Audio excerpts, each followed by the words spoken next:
పేరుతో మోదీ జనాన్ని నడి రోడ్డుపై నిలబెట్టారని వైసీపీ నేత రోజా మండిపడ్డారు. వీఐపీ బ్రేక్ సమయంలో తిరుమల శ్రీవారిని కుటుంబ సభ్యులతో కలిసి దర్శించుకున్నారు రోజా. మనీ కోసం తల్లిని లైన్లో నిలబెట్టిన మోదీ అంబానీని నిలబెట్టుకోలేకపోయాడని ఎద్దేవా చేశారు. కరెన్సీ ఎమర్జెన్సీతో సామాన్యులు నానా పాటలు పడుతున్నారని మండిపడ్డారు రోజా.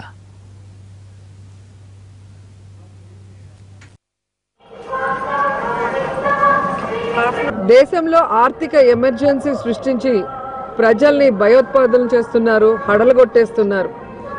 నాడు ఎమర్జెన్సీలో మీరు చూస్తే రోడ్డు మీద ఉన్న జనాలందరినీ తీసుకెళ్లి జైల్లో పెట్టడం జరిగింది. ఈ రోజు ఈ ఆర్థిక ఎమర్జెన్సీలో ఇళ్లలో ఉన్న వాళ్ళందరినీ కూడా రోడ్డు మీదకి తీసుకొచ్చే పరిస్థితి ప్రభుత్వాలు తీసుకొచ్చారు.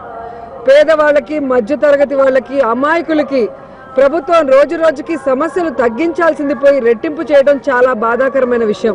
నల్లధనం మీద బాంబు వేస్తున్నామని చెప్పి రెక్కాడితే కానీ డొక్కాడని సామాన్య ప్రజల మీద బాంబు వేసినట్టు ప్రతి ఒక్కరు కూడా అల్లల్లాడిపోతూ చిన్న చిన్న వ్యాపారస్తులు వ్యాపారం చేసుకోలేకుండా, పేదవాళ్ళు పెళ్లిళ్ళు చేసుకోలేకుండా, మరి కూలీ వాళ్ళు కూలీలు చేసుకునే పరిస్థితి లేకుండా ఏ విధంగా ఏటీఎంల ముందు మరి జీవితాల్ని కుటుంబంతో సహా గడుపుతున్నారో మనం కళ్ళారా చూస్తున్నాం.